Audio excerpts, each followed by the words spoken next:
Hey flower folks, welcome to Share Inspirations. In today's video, I'm going to be sharing with you the top sun-loving cut flower perennials for your cutting garden.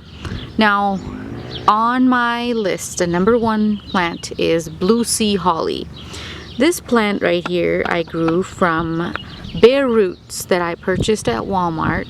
For $5, I got 3 bare roots, and out of those 3, I got 2 to be successful plants, one here and one on the other side, and then the third one didn't do anything. But to me, I felt that that was a good enough success rate.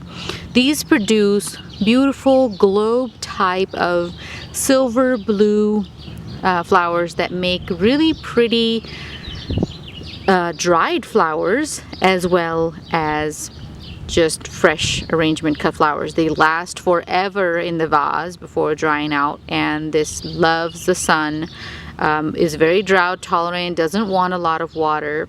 I live in the desert area, so that's a plus for me. I planted it in a place where it gets about 8 hours of sun, and the water requirement are minimal, and the fertilizer requirement is I do every other month with tea and coffee. I don't purchase any fertilizers. So that was my number one. Let's go on to number 2, which are roses. Now, I cannot recommend roses enough to folks who grow a cutting garden. There's all sorts of varieties. There's floribunda roses, then there are just your regular short bush roses, then you have your hybrid teas, and it's amazing what you can do with roses in the cutting garden. This is one of my favorites, 2 years old plant. This is a Tropicana rose. It's a hybrid tea, and it produces long stems on and beautiful fragrant flowers that last about 5 to 7 days in a vase, which is really good for a rose. Takes full sun of about 8 hours or so. Fertilizing I do with tea and coffee every other month, and doesn't require anything else. Very carefree type of cut flower perennial to add in your garden. That's number 2. Let's go on to number 3 and 4, which are together. I have a Yarrow. I have Yarrow in 2 colors right there. So back here I have a pink Yarrow, and up here I have, all of this is yellow Yarrow, and in between this I also have the Maximilian sunflowers plants that are growing as well, and these take full sun about 8 to 10 hours. Very little taking care of, except I pinch the Maximilian sunflower for more branches.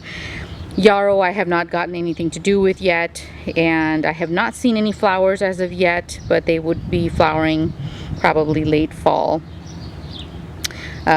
late summer, early fall. And I do provide the Yarrow and the Maximilian sunflower the same fertilizer, as I always say, tea and coffee grounds. I don't purchase fertilizer. So this was 3 and 4. Of course, I have the irises that I cannot recommend enough right here. These are bearded irises of multiple colors that I have grown. And I also have gingers. These are fragrant gingers. The caveat with these is if you live in a colder area, you would either have to pull them or keep them in a pot, take them inside, versus with the iris, you don't have to do that. I live in a warm climate. I leave the gingers out as well. Super fragrant flowers, full sun loving plants as well.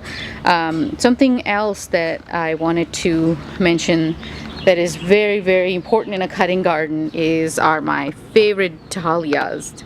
Dahlias come in every possible color that you can imagine. Beautiful, gorgeous flowers.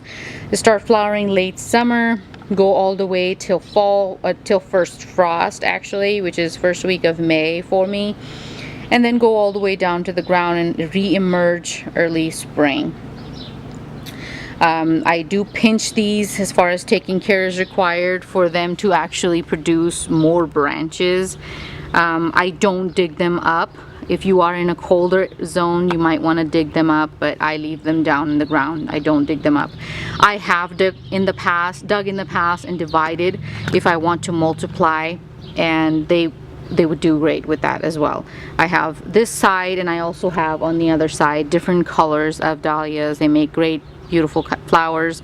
Not much taking care of required, except again, if you are in the colder zones, you may want to pull them. As far as fertilizer, tea and coffee works great. And the cut flowers don't last terribly long if you cut them in the wrong stage. If you cut them fully open, they would last you about 5 to 7 days. However, if you cut them sooner than when they're fully open, then they would not last. It would wilt. So that was the list, guys. I hope you enjoyed the video, and I will see you in the next one. Bye.